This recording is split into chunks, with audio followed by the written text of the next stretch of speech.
Hi, welcome back to Hostbox series channel. And today we are going to start the new series called Operating System.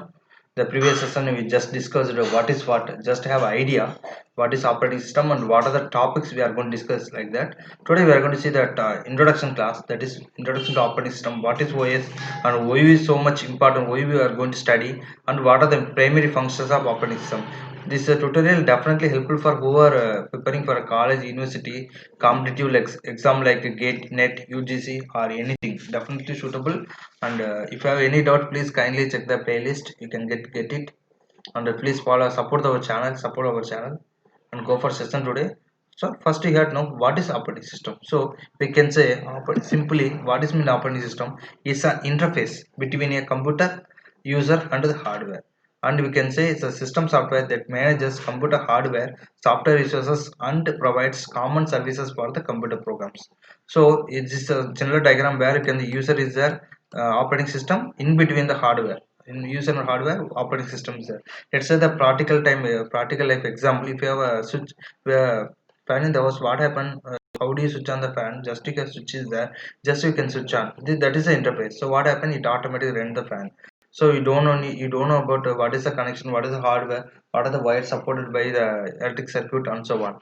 So just like that is the interface where supported. If interface is not there, we will get lot of problems when you're operating with the computers here. Then now go for the main objective. What are the main objectives of computers means, sorry, operating system is, one is called convenience. The meaning is what, easy to use. So easy to use.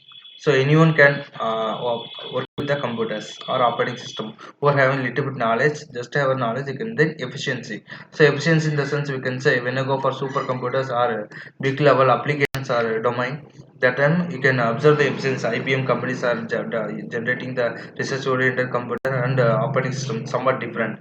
Then some example, and also these always perform the task like file management, memory management, process management and so on.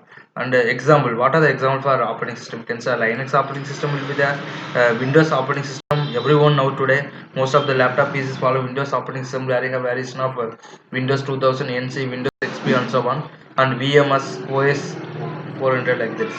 Let's go for functions of operating system. So before seeing the functions of operating system, we go for another mode.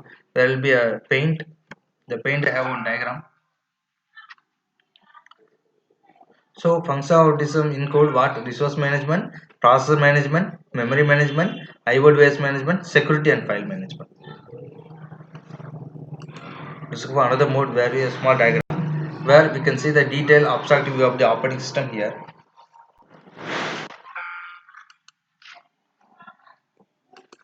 So this is the diagram where user will be there, application will be there, operating system will be there, and hardware will be there. So hardware in the sense, what are the hardware? You can say CPU where monitor, switch, everything is there and so on. So this is the abstract we have to remember. User application and operating system. At last hardware will be there. Let's back to PPT here. We discuss one by one here.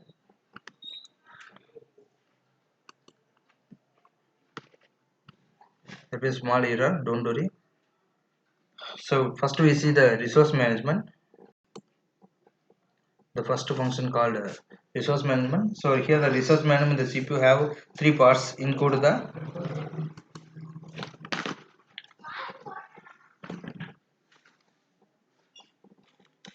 CPU, memory and so on. So function of the here it conserve here CPU, memory, IO devices. So resource management categorized to CPU, memory and IO devices. These are very important. Like that will be the resource management. CPU, memory, IO devices, like that will be there. We'll see one by one. So resource in the sense what, hardware, software, many things is there.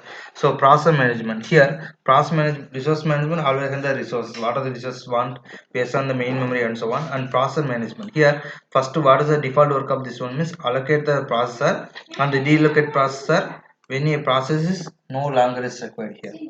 And here process manager is the process management, very important point is scheduling here.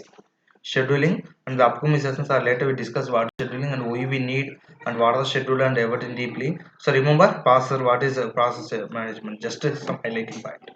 Let's go for memory management. So memory management, you can say example, practical example, you can say, let's say the example of program. Suppose we are writing the program called a.c, and I'm going to, what happened once I write the program and save the program a.c, it will convert to the object file by default.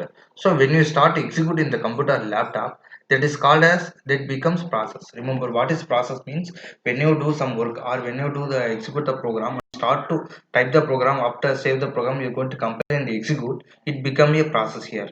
Then we see what is device management. Here device management, we can say it always decide which process get the device when and for how much time, and also allocates the device in the efficient way. Here let's see here one more diagram, where let's assume that I have a one printer, I have a system like this, sorry, CPU one, computer 1, computer 2, computer 3, and so on, computer 2, computer 3, and so on. So here the resource allocation, how will happen: these three computers at a time can't use the printer at a time, one by one. So one by one, suppose c2 using the printer, c1 and c3 had to wait. Suppose c3 using c1 and c2 wait for some time. So everything allocated and done with the help of this, only this IO device management, where it includes the printer, scanner, all the hardware devices. Then you go for security. Security in this, we have remember the important thing: password and protection. So here it prevents unauthorized user access to the program. Suppose you have in the computer laptop some files will be there, it should be protected with some password. So when you give the right password, it will open the file, otherwise not possible. So this is a lengthy topic, we'll ask, these all are different unit, we'll see in the upcoming session. Then file management, here it always keep track of the information, their location, users, status, and also decide who gets the resources and so on. Here file management, you know, and remember here, without main memory support, we can't do anything. And also we need support of secondary memory also in computers. So whenever do switch on the computer or laptop do some work, the main memory allocates some space, remember. And here file management important, where it have local cd and so on. What are the files, and what are the files you have, and what are the name of the file, and what is the storage of file, and everything stored in the help of file management only. So these are the functions of operating system, that is resource management, processor, followed by memory, IO device, security, at last file management. Okay. So if you have any doubts or queries, please kindly communicate with the social media. And thanks for watching. Please like, share, comment, subscribe, press bell icon for more updates. Thank you.